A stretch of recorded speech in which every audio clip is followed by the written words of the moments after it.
Bienvenue dans le podcast de la génération Esther, un podcast qui a pour objectif de transformer votre mentalité afin que vous puissiez devenir une femme qui brille dans tous les domaines, spirituel, influence et féminité, afin que vous deveniez la femme que Dieu dit que vous êtes.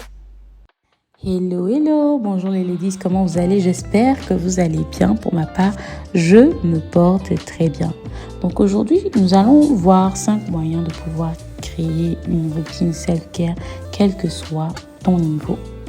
Donc le premier moyen, si vous vous rappelez dans la dernière vidéo, nous avons dit que le self-care va justement jouer un rôle dans le bien-être, dans prendre soin de soi, sa santé, son bien-être, sa joie.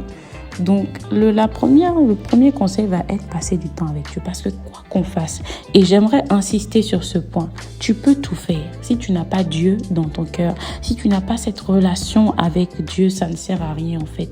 Tu vas voir que tu vas faire toutes les autres activités là, mais tu seras toujours vide parce que la première source, la personne qui donne l'équilibre émotionnel, la personne qui donne la joie, la personne qui donne toutes ces choses-là, c'est Dieu. Et ça va passer par travers de ta relation personnelle, donner ta vie à Jésus, naître de nouveau. Donc, si tu ne l'as pas encore fait, n'hésite pas à me contacter pour que je puisse t'aider à le faire. Et c'est très important. Donc, cultiver ton temps, ta relation avec Dieu, c'est aussi prendre soin de toi parce que tu as besoin de Dieu pour pouvoir être une personne bien dans ta peau, pour pouvoir être une personne qui a constamment la joie. Donc, mets une priorité sur ta relation avec Dieu. Et justement, c'est cette base-là, en fait, qui va te permettre, en fait, d'avoir les autres choses. Les autres choses vont tout simplement être pour pouvoir prendre soin de ce que Dieu te donne, tu vois. De ne pas perdre ces choses que Dieu va te donner dans sa relation avec Dieu. Parce que Dieu donne la paix, la joie, tout ça, c'est Dieu qui donne. Maintenant, les autres conseils que je vais te donner, qui sont des conseils pratiques, physiques, ce sont des conseils qui vont justement venir être complémentaire à ce premier point. Donc, très important, fais du temps avec Dieu. Passe du temps dans l'adoration, dans la prière, dans la lecture de la parole de Dieu. Et tu vas voir que ton âme va se porter bien. Ton corps aussi va se porter bien parce que tu vas recevoir les instructions dont tu as besoin, en fait, pour pouvoir vivre ta vie au quotidien d'une manière saine. Ensuite, tu vas avoir le fait, il faut exercer, tu exerces une passion. Donc, j'aimerais te poser, quelles sont tes passions? Quelles sont les choses que tu aimes faire de manière naturelle? Donc, il faudra que tu trouves du temps dans ta vie pour pouvoir exercer. Souvent, les passions vont être liées au talent. Donc, j'ai déjà fait des vidéos où j'ai parlé de talent. Donc, si tu n'as pas encore vu, tu peux retourner dans les anciennes vidéos et tu vas voir en fait comment découvrir et comment cultiver tes talents. Donc, le temps que tu vas passer à cultiver ta passion, tes talents, va être un temps qui va justement te donner de la joie, qui te permettre de préserver en fait, parce que c'est quelque chose que Dieu a mis en toi de manière naturelle. C'est comme un oiseau qui vole, un oiseau qui chante. Vous voyez? Donc l'oiseau est épanoui parce que justement, c'est ce qu'il a été créé pour faire. Donc, c'est très important que tu aies dans ton emploi du temps un temps spécialement réservé à développer tes talents et à cultiver ces passions aussi que Dieu a placées dans ton cœur. Ensuite, il y a la lecture. Donc, c'est très important. La lecture va non seulement te permettre de développer certaines capacités intellectuelles, mais ça va aussi te permettre justement d'ouvrir en fait. Moi personnellement, chaque fois que je lis en fait, c'est comme si je suis un peu déconnectée de la réalité, mais ça me donne aussi c'est comme si en fait je découvre de nouveaux horizons. C'est comme si tu es en train de marcher dans la nature et que tu es en train de voir des montagnes. Bref, pour ceux qui aiment la nature, tu es en train de voir un beau paysage, tu vois. Donc, au-delà de la capacité intellectuelle, de ce que ça te donne intellectuellement, ça va aussi te permettre en fait de prendre soin de ton cerveau parce que justement, c'est une manière d'exercer ton cerveau. Et il y a différents types de livres que tu peux lire. Il y a des livres pour te détendre, comme les livres d'histoire par exemple. Il y a aussi des livres, d'autres sortes de livres. Quand je parle de livres, c'est bien évidemment pas forcément les livres de mathématiques. Si vous aimez les mathématiques, c'est super. faire, mais je pense pas que c'est pas forcément la chose que vous aimeriez faire pour vous détendre. Donc, il y a beaucoup de livres. Personnellement, j'aime bien les livres d'histoire, les livres de contes. Ce sont des livres qui vous permettent, par exemple, de vous détendre. Donc, la lecture va te permettre aussi de prendre soin de toi, de prendre soin de ton intellect et justement de te relaxer d'une manière ou d'une autre. Ensuite, j'aimerais parler des promenades. Donc, les promenades vont permettre justement de pouvoir sortir, de pouvoir...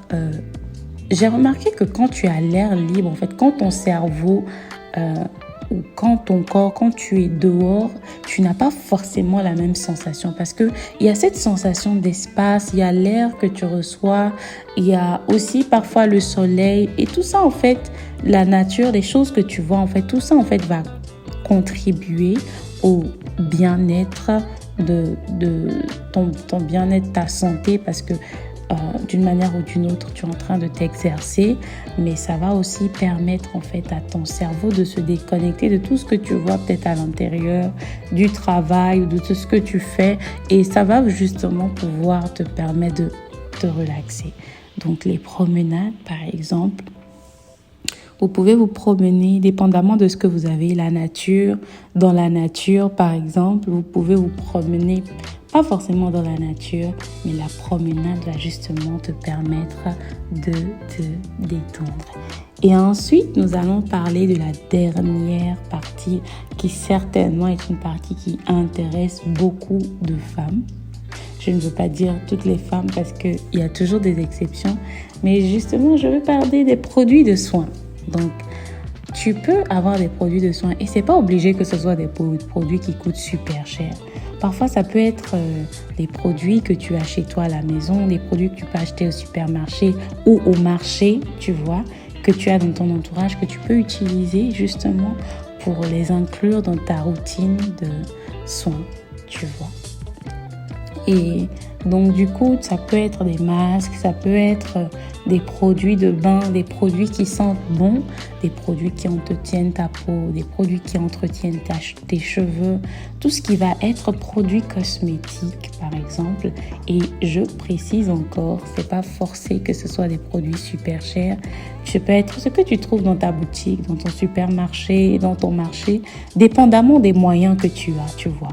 Mais tu choisis cela de manière intentionnelle et tu décides que, ok, aujourd'hui, chaque semaine, vendredi, je vais faire ceci, par exemple, je vais faire cela. Parfois, ça peut être des masques naturels aussi parce que pas forcément, c'est pas obligé que ce soit quelque chose qui soit en boîte, non. Peut-être que tu as des citrons, c'est chez toi. Il y a plein de recettes de citron avec du citron, par exemple, pour prendre soin de toi. Donc, justement, tu vas utiliser ce citron que tu as chez toi, ce miel, ce sucre, bref. Aujourd'hui, je ne vais pas vous donner des recettes de manière pratique. Mais personnellement, il y a beaucoup de recettes que j'ai essayées moi-même. Et franchement, ça détend, ça détend. Donc, vous avez YouTube et vous avez beaucoup de ressources aujourd'hui pour des recettes naturelles. Donc, nous n'allons pas nous attarder sur ça aujourd'hui. Mais ce que j'aimerais vous dire, c'est que c'est justement un temps que tu passes avec toi-même pour prendre soin de toi. Et ce que ça envoie à ton corps, en fait, c'est « je t'aime ». Je prends soin de toi et justement tu vas voir qu'avec ça, ça va te permettre justement d'être plus performante dans tout ce que tu vas faire, comme nous avons vu dans la première vidéo. Et le petit bonus, ça va être le sport. Alors, quand on parle de sport, moi la première, la plupart d'entre nous devons réellement faire des efforts parce que vu que ça demande de l'effort physique, ça va être quelque chose qui n'est pas forcément tout le temps agréable. Mais j'ai remarqué personnellement que les jours où je fais du sport, c'est des jours où je suis vraiment détendue. Parce que le sport, en fait, a vraiment ses avantages sur notre corps. Ça a vraiment ses avantages sur notre santé. Le sport permet de te détendre. Donc, que ce soit du sport intensif ou du sport qui soit pas intensif, ça peut être la marche, ou, dépendamment de ton niveau, ce que tu peux faire comme sport, il serait bien d'inclure une activité physique dans ce que dans ta routine. Ça peut même si c'est pas tous les jours, de temps en temps.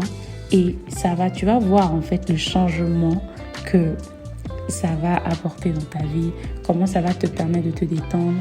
Parfois, certains d'entre nous sommes tout le temps fatigués parce que nous ne faisons aucun effort physique. Mais c'est très important. Et parfois, ça va être juste des petites choses. Au lieu, par exemple, d'aller au bus, parfois, tu peux marcher sur des petites distances et tu vas voir, ça t'aide en fait, tu vois. Parfois, ça va être des petites promenades à la fin ou au début de la journée, tu vois. Donc, j'avais même déjà parlé de promenade, tu vois. Je pense personnellement que ça n'a pas besoin forcément d'être quelque chose de super grand. Parce que c'est l'erreur que nous tous nous faisons. Et souvent, après, nous arrêtons très vite parce qu'on essaie de se mettre la barre trop haute et finalement, on n'arrive pas à sauter pour le long terme. Donc, à ton niveau, qu'est-ce que tu peux faire? Ça peut être aussi aujourd'hui sur YouTube, il y a beaucoup de vidéos de détente de 3 minutes, 5 minutes, quelque chose que tu peux commencer petit et finalement, tu vas voir qu'au fil du temps et tout, tu pourras faire plus. Donc, le plus important, c'est de commencer. Le deuxième petit bonus, ça va être la nourriture. Donc, c'est très important aussi de faire attention que dans ta routine de self-care que tu puisses avoir, tu te dises, ok, peut-être certains d'entre nous n'ont pas les moyens de manger des légumes tous les jours, mais ça peut être peut-être un moment où autant que tu peux en fait inclure cela en fait dans ta routine avec ce que tu as. Donc peut-être pour toi, tu as accès peut-être à une certaine catégorie de fruits selon ton budget ou selon où tu vis. Essaie d'inclure plus ou moins dans ton alimentation et tu vas voir que ta santé va se porter mieux et ce serait quelque chose pour lequel ton corps te remerciera à long terme. Donc j'espère que ces petits conseils vous ont aidé. Nous reviendrons certainement avec une autre vidéo sur le self-care. Mais pour l'instant, prends ces conseils et n'hésite pas à faire d'autres suggestions parce que je sais que nous sommes déjà beaucoup, enfin, nous sommes plusieurs. En tout cas, il y a plus d'une personne, donc nous sommes plusieurs. Et chacun, en fait, en apportant son expérience ou ce qu'il fait ou ses idées, en fait, va nous permettre en fait d'aller plus loin. Donc, n'hésite pas à commenter avec ton idée ou avec ce que tu fais qui marche pour toi. Et avec joie, nous sommes là avec nos carnets pour prendre note. Donc, demeure bénie. J'espère que ça t'a aidé. On aime, on partage et on s'abonne. Si cette vidéo a été utile pour toi, bien sûr. Donc, on va se dire à la prochaine. Que Dieu te bénisse.